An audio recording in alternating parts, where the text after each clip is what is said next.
परदेशातून आलेली तुमची ब्रिटिश राजवट आणि तुमचा धर्म या दोहोंचा मी आणि माझा संपूर्ण मुंडा समाज आजपासून धिक्कार करीत आहे। अरे माझा आदिवासी बांधव या रानावनातून या दर्याखोऱ्यातून उघड्या नागडा भटकत असताना मी तुम्हा इंग्रजांच्या साहेबी थाटात आणि सुता बुडत राहणं शक्यच नाही। म्हणून हा बिरसा आजपासून अशी प्रतिज्ञा करीत आहे की जोवर माझा मुंडा समाज मी स्वतंत्र करून त्याला न्याय मिळवून देत नाही तोवर हा बिरसा अंगावर शर्ट सुद्धा चालणार नाही। तो आदिवासी बांधवांसारखा अर्थात नकलाच राहील। मी जिंकलो, आता माझ्या समाजाचे स्वप्न पूर्ण होणार, त्यांना त्यांचे न्याय व हक्क मिळणार। अरे मी मिळवून देणार त्यांना त्यांचे हक्क। काय काय वेळासारखा बोलतो फिरसा वेळा बल्लू वेळा दादा, मी तुला अजूनही वेळा वाटतो? नाही नाही विरसा, तू मला वेळा वाटत नाही।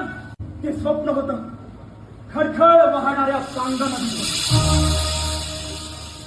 ते स्वप्न होतं या डुंबारी पहाडाचं, ते स्वप्न होतं यांना जगवणाऱ्या माझ्या सिंहभोगाचं। काय म्हणाला बिरसा? सिंहभोगाचं?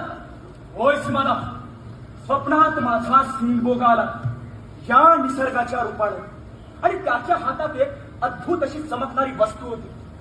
सीमा दादा, ही बघ ती अद्भुत वस्तू, ही क्रांतीची मशाल। आता ही मशाल नसून या जन आक्रोशाचं आंदोलन आहे। ही शक्ती माझी एकट्याची नसून या समाजातील प्रत्येक माणसांची आहे। जय सिंहभोगा, जय जय सिंहभोगा। जमीनदार जगमोहन सिंग?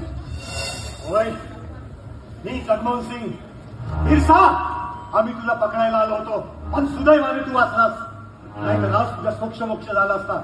अरे माझे दुर्दैव, येथे ब्रिटिश अधिकारी समोर निघून गेले आणि मी नेमका तुमच्या झड्यात सापडलो। जमीनदार, अरे का आमच्या मागे लागलास तू?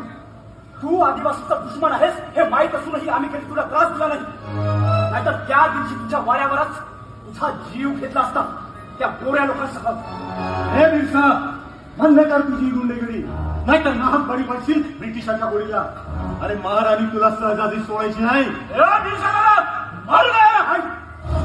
जाऊ दे त्याला, आता याच्यामध्ये कशी हिंमत नाही, आणि आलाच तर उभा कापून काढू याला आणि टाकू त्याचे तुकडे त्या ब्रिटिशांसमोर। पहिला गद्दार बिकू मारला म्हणून। चला